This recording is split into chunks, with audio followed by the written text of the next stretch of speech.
Umunsi wa 23. Uburyo dukura. Imana ishaka ko dukura muri byose nka Kristo. Abefeso igice cya 4 umurongo wa 15a. Kugira ngo tudakomeza kuba abana. Abefeso igice cya 4 umurongo wa 15. Imana ishaka kukura. Intego ya so mu ijuru ni ukukura ukagira imyitwarire nk'iya Yesu Kristo. Ikibabaje ni uko abakristo benshi bamara imyaka bagasaza ariko badakuze. Benshi bagwingirira mu bwana bwo mu mwuka bagasaza bacyambaye ranje n'indi myambaro y'impinja. Impamvu nuko batigeze bagambirira gukura. Gukura mu mwuka ntabwo byizana. Bisaba kubyitangira wabitekerejeho. Ugomba kwifuza gukura, ukiyemeza gukura, ugashyiramo imbaraga ngo ukure kandi ntutezuke mu gukura. Kuba umwigishwa, mu yandi magambo gukura ugasa na Kristo, bitangirana no gufata icyemezo. Yesu araduhamagara natwe tukamusubiza. Yesu aramubwira ati nkurikira ube umwigishwa wanjye. Matayo arahaguruka aramukurikira. Igihe abigishwa ba mbere batangiraga gukurikira Yesu, ntabwo bari barasobanukiwe ingaruka zose z'icyo cyemezo bari bafashe. Bakurikiye Yesu gusa bitaba umuhamagaro we. Icyo nawe nicyo ukeneye mu ikubitiro, wiyemeze kuba umwigishwa. Nta kintu na kimwe gishobora guhindura ubuzima bwawe nk'ibyemezo uhitamo gufata. Ibyemezo byawe bishobora kuguteza imbere cyangwa bikagusenyera, ariko uko byagenda kose nibyo bihisura imibereho yawe. Umbwiye ibyo wiyeguriye, nanjye nakubwira uko uzaba umeze mu myaka 20 iri imbere. Iteka duhinduka icyo twiyemeje kuba cyo. Iyo bigeze aho gufata ibyemezo by'ubuzima, abantu benshi bahusha umugambi w'Imana ku buzima bwabo. Abantu benshi batinya kugira ibyo birunduriramo, bityo bakamara ubuzima bwabo bwose batagira iyo berekeje. Abandi bakiyegurira bya nyirarureshwa ibyemezo byinshi bibyiganira muri bo, ibyo bikabajyana mu buzima butagira icyo bubagezaho n'imibereho y'amanjwe. Abandi bitanga bivuye inyuma bakirundumurira mu by'isi nko kugwiza ubutunzi cyangwa kubirangirire, ariko nabo bakarangiza ubuzima bwabo bafashe ubusa kandi bashaririwe. Buri cyemezo ufata ujye wibuka ko gifite ingaruka ku buzima bw'iteka, niyo mpamvu ukwiriye kujya uhitamo watekereje.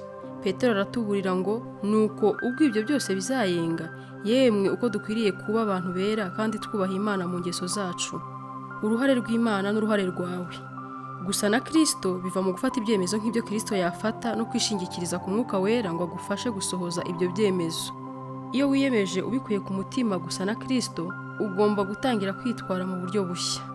Uzakenera kwiyambura ingeso zimwe na zimwe warumenyereye, utangire kugendera mu mico mishya kandi uhindure ku bwende imitekerereze yawe. Wizere udashidikanya ko Umwuka Wera azagufasha muri ayo mahinduka yose.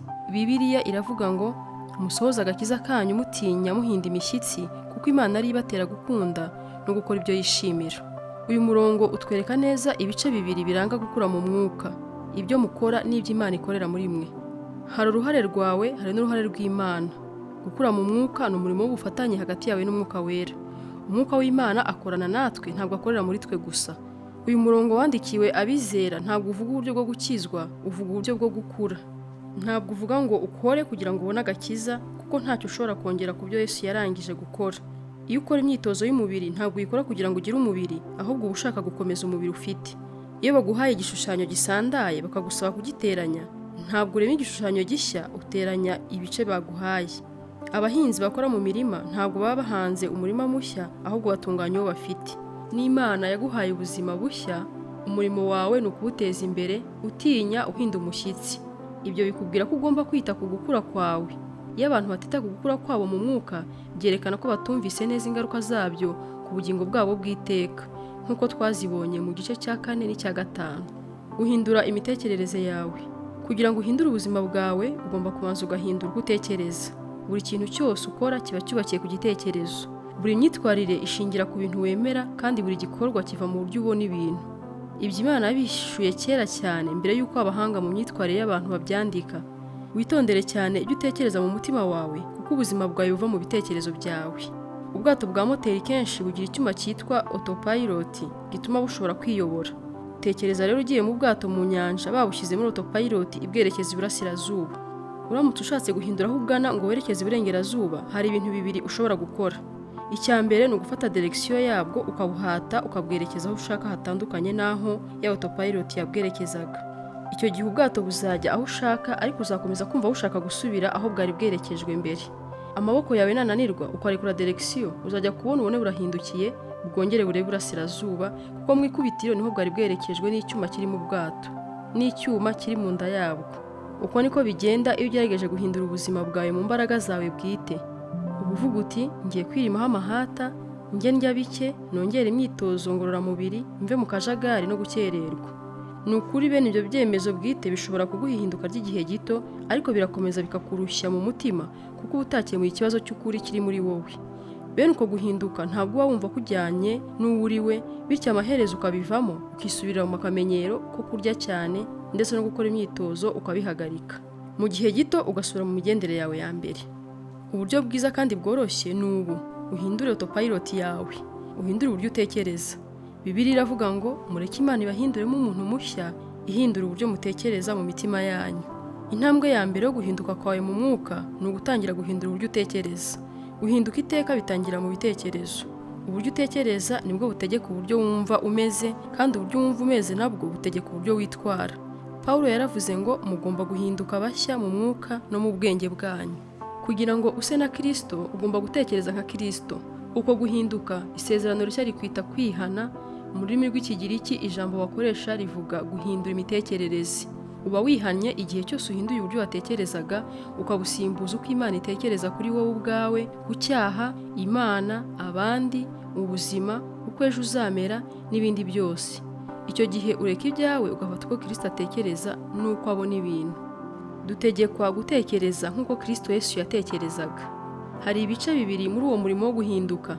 Igice cya mbere cy'uko guhindura imitekerereze ni uguhagarika ibitekerezo byose by'ubwana birangwa no kwirebaho no kwishakira inyungu bwite. Bibiliya iravuga ngo ntimube abana mu bwenge, mube abana b'impinja ku kibi, ariko ku bwenge mube bakuru. Impinja muri kamere yazo zirebaho gusa, zitekereza ibyazo gusa n'ibyo zikeneye. Ntizishobora kugira icyo zitanga, ahubwo zihora zihabwa. Iyo ni imitekerereze y'abana. Ikibabaje ni uko abantu benshi batajya bakura ngo barenge icyo kigero cyo gutekereza. Bibiliya ivuga ko kwirebaho ariyo soko y'imyitwarire y'ibyaha. Abakurikiza ibya kamere y'umubiri bita ku byo kamere y'ibyaha ishaka. Intambwe ya kabiri ku muntu ushaka gutekereza nka Yesu ni ugutangira gutekereza nk'abantu bakuru, ukita ku bandi aho kwitaho wowe ubwawe. Muri cya gice cyiza Pawulo yanditse ku rukundo nyakuri, arangiza avuga ko gushyira abandi imbere aricyo kiranga umuntu ukuze. Nkiri umwana muto navugaga nk'umwana muto, ngatekereza nk'umwana muto, nkibwira nk'umwana muto. Ariko maze gukura mva mu by'ubwana. Muri iyi minsi abantu benshi bibeshya ko gukura mu mwuka bigaragazwa n'ubumenyi ufite mu bya Bibiliya n'amahame yo kwizera. Nubwo ubwenge ari kimwe mu biranga umuntu ukuze, ntabwo byose birangirira aho. Ubuzima bwa Gikristo burenze kure cyane imyemerere n'amahame y'idini, bugaragarira cyane mu myitwarire n'imico. Ibikorwa byacu bigomba kujyana n'ibyo twizera, kandi imyizerere yacu igomba guhamya n'imyitwarire isa n'iya Yesu Kristo. Ubu Kristo ntabwo ari idini cyangwa umurongo w'imitekerereze, ni ukubana n'abandi n'uburyo bw'imibereho. Umutima w'iyo mibereho ni ugutekereza abandi nk'uko Yesu yabikoze, aho kwitekerezaho twebwe ubwacu. Bibiliya iravuga ngo tugomba gutekereza ibizagirira neza abandi, tukihatira kubafasha dukora ibibanezeza. Na Kristo ubwe ntiyamaraniye kwinezeza. Gutekereza abandi niwo mutima wo gusa na Kristo, kandi nicyo kimenyetso kiruta ibindi cyo gukura mu mwuka. Bene iyo mitekerereze ntabwo isanzwe muri kamere muntu, ntabwo ihuye n'umuco, ntiboneka kenshi kandi irakomeye. Amahirwe ni uko dufite umufasha muri ibyo, Imana yaduhaye umwuka wayo. Niyo mpamvu tudatekereza nk'uko abantu b'isi batekereza. Mu bice bikurikira tuzarebera hamwe ibyo umwuka akoresha ngo dufashe gukura. Gutekereza ku ntego y'ubuzima bwanjye. Ingingo yo kuzirikana: nta na rimwe uba wakererewe gutangira gukura. Umurongo wo gufata mu mutwe: mureke Imana ibahindure, ihindura imitekerereze yanyu. Nibwo muzamenya neza ibyo Imana ishaka, ari byo byiza, bishimwa kandi bitunganye rwose. Abaroma igice cya 12 umurongo wa 2b. Ikibazo cyo gutekerezaho: ni hehe mu buzima bwanjye nkwiye guhagarika gutekereza uko njye mbyumva, nkatangira gutekereza uko Imana ibishaka?